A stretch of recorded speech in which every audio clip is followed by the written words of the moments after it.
કેશોદવાસીઓના ઘરમાં ગંદુ પાણી જશે અને ભાજપવાળાના ઘરમાં પૈસા.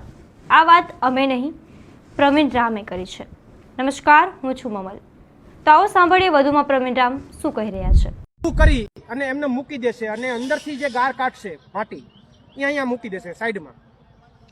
તો એ તો એવો થયો કે જે ઓકડાની સ્થિતિ હતી પોળાઈની એ હમકાનો હાકડો થયો. એની ઊંડાઈ તો લેતા નથી.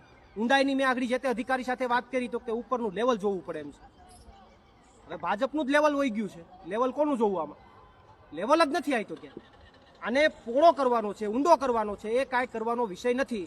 માત્ર સાઈડમાં આવા પાણા મૂકી એમાં ખાલી વાટા મારી અને પૈસા ઉધારી લેવાની વાત છે. પછી કેશોદવાસીઓનું જે થવું હોય તે થાય. આવનારા વરસાદમાં, આવનારા ચોમાસામાં કેશોદવાસીઓના ઘરમાં પાણી ગરી જાય તો ભલે ગરી જાય, એમાં કોઈને કાંઈ વાંધો નથી. અને આ વોર્ડ નંબર 6 ની સમસ્યા છે અત્યારે. આમ તો બીજા બધે પણ સમસ્યાઓ છે, બધા વોર્ડમાં છે, પણ વોર્ડ નંબર 6 માં અત્યારે અહીંથી આપણે લાઈવ કરી રહ્યા છે. હવે મૂળ મુદ્દો એ છે કે સમસ્યાનું નિરાકરણ જ નહીં આવે. પાણી લોકોના ઘરમાં કરશે તો શું મતલબ? કેશોદના લોકોના ઘરમાં પાણી આવવાનું છે અને ભાજપવાળાના ઘરમાં પૈસા આવવાના છે. કારણ કે આમાં મોટા પાયે ભ્રષ્ટાચાર થાય. આ જે આખું જે કરવાની છે પ્રોસેસ, હવે આમાં તમે કહો આને પથ્થર અહીં મૂકી દીધા.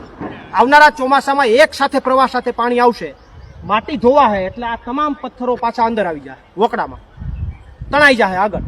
એટલે જે પાણીના નિકાલની વ્યવસ્થા છે એ પાછી બ્લોક થાય. બ્લોક થાય એટલે પાણી ઓવરફ્લો થાય. પાણી ઓવરફ્લો થાય એટલે ગયા વર્ષે જે પાણી ભરાતું હતું એના કરતાં વધારે પાણી ભરાય. આ છે ભાજપની વ્યવસ્થા. આમ તો કેશોદને આખાને ખબર નહીં આ લોકો ભાજપવાળા શું કરવા માંગે છે. સ્વિમિંગ પુલમાં જ રસ છે ભાજપને. અંડરબ્રિજને સ્વિમિંગ પુલ બનાવ્યો, અહીંયા પણ સ્વિમિંગ પુલમાં કેશોદના લોકો રહ્યો, ઘેડમાં તો કે સ્વિમિંગ પુલમાં રહ્યો. એટલે કેશોદના લોકોને પાણી સિવાય કંઈ આ લોકો આપવા માંગતા જ નથી. સ્વિમિંગ પુલમાં જીવો, મરો, મજા કરો, જલસા કરો ને અમને મત આપો. આ આખી ભાજપની વ્યવસ્થા છે. એટલે આ જે આખી ઓકડાની વાત છે, આનો લોકોએ, એના સ્થાનિક લોકોએ, વોર્ડ નંબર 6 ના સ્થાનિક લોકોએ વિરોધ કર્યો.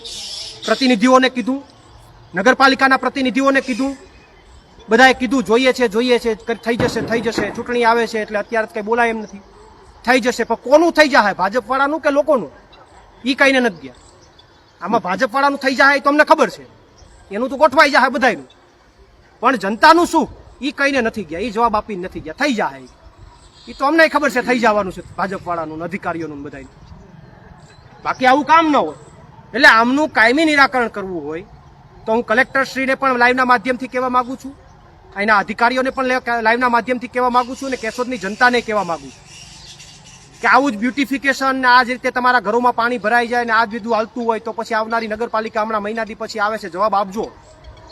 બાકી બ્યુટિફિકેશન કરતા ભાજપનું બ્યુટિફિકેશન કરતા તમારા ઘરમાં પાણી ક્યારે આવી જાય ખબર નહીં પડે. પ્રવીણ રામની વાતથી તમે કેટલા સહેમત છો? કોમેન્ટ કરીને એમને જરૂરથી જણાવજો. અત્યાર માટે બસ આટલું જ. ધન્યવાદ.